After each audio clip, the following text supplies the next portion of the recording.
Ladies and gentlemen, how do? Welcome to my next instalment of the restoration of Steve Parrish's Formula 1 bike.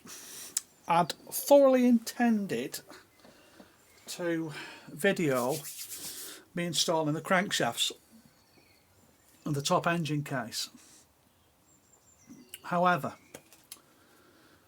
once you've put the silicone sealer on between the two cases, you've a limited working time. You've got to make sure that your crank seals, the here, sit into the grooves right, that the mains go into the locating pegs right, the main bearings, and of course these blanking caps. You've a lot to put together at the same time as you're putting the top on here. You've got to line your con rods up to come through your top case. I thought, no, it's too much of a distraction. I'll just do a chat at the end about what's involved, which is what I'm doing. It's nice to do the videos, but it's more important to get the engine right. Okay, so what do we know? The crankshafts, I checked the side play in the con rods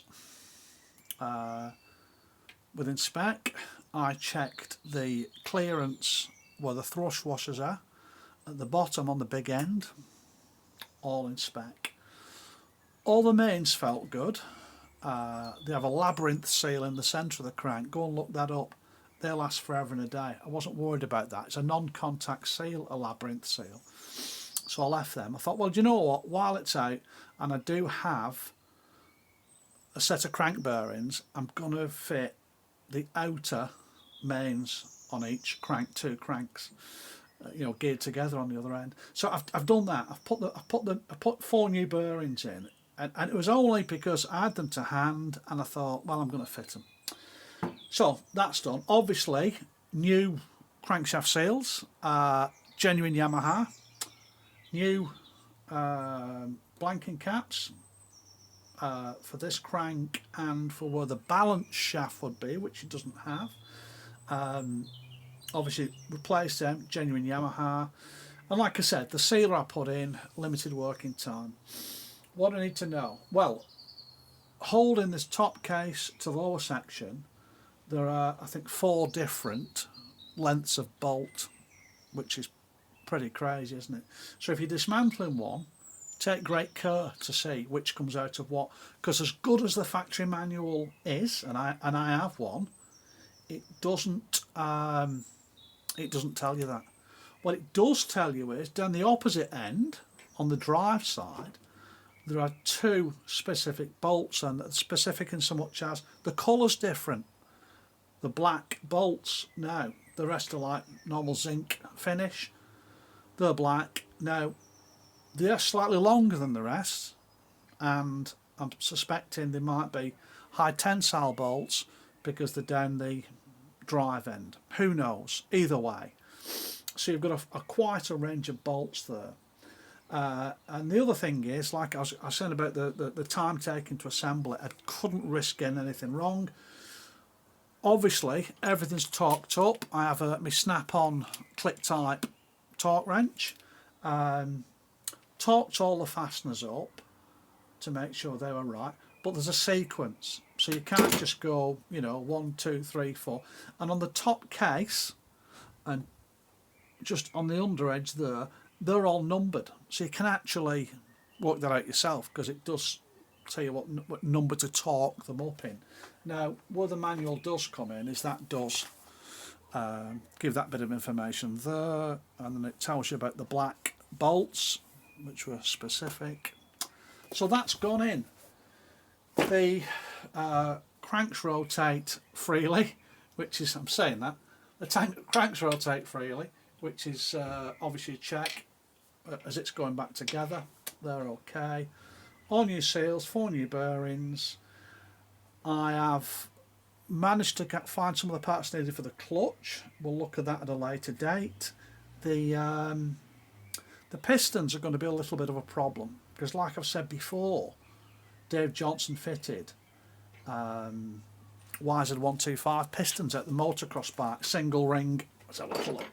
Single ring pistons, low friction, They don't last long, single ring pistons, but it's a race bike. You don't need it to last long. If you get the race out of it, maybe 2, you've done well. So we need to fit the same type of pistons in. Obviously, finding original Yamaha YZ pistons, and these are +1. They've been overboard to 1mm. I don't know if you can see that on top there. Anyway, oh yeah, well, let's have a little look. You might be able to see it. 1mm. The 1mm oversized. So I've got to find 4 YZ 125 pistons +1. Now, you know, we're 40 years down the road plus, aren't we? In this case, so finding those pistons is proving difficult. I can probably find 1, but the rest is a problem. Now there are a couple of manufacturers making pistons that may do. I've ordered 1 up so I can try, and if it works I'll go with it. It's a forged piston, so it's a lot stronger. I don't want to fit anything other than a forged piston if I can help it. I know these aren't forged, but they'd have been good quality. If I fit generic modern, was it Mitaka or whatever it's called, pistons into this, I can't risk it. I can't risk it. The bike is, it's not going to get raced, but it will get used, and I cannot risk putting anything in there that might break up at a higher RPM. You know, we're not going to do that. So I've had to bite the bullet. I've ordered this forged piston. Will it fit? Will it not? I've no idea, but we'll see when it comes. We'll work with that one. In the meantime, I've got the cylinders to clean up externally. Some repair work on the outside. As I said before, the aluminium plates were bonded on. But other than that, it's going along. It's going on quite well. Yeah, listen, that's it, ladies and gents. Hope you've enjoyed it. Make sure you click like. Make sure you subscribe. All it'll do for me then is show people are interested, and I'll carry on making the videos. You know. And there we go. Listen, enjoy the rest of your days and be lucky.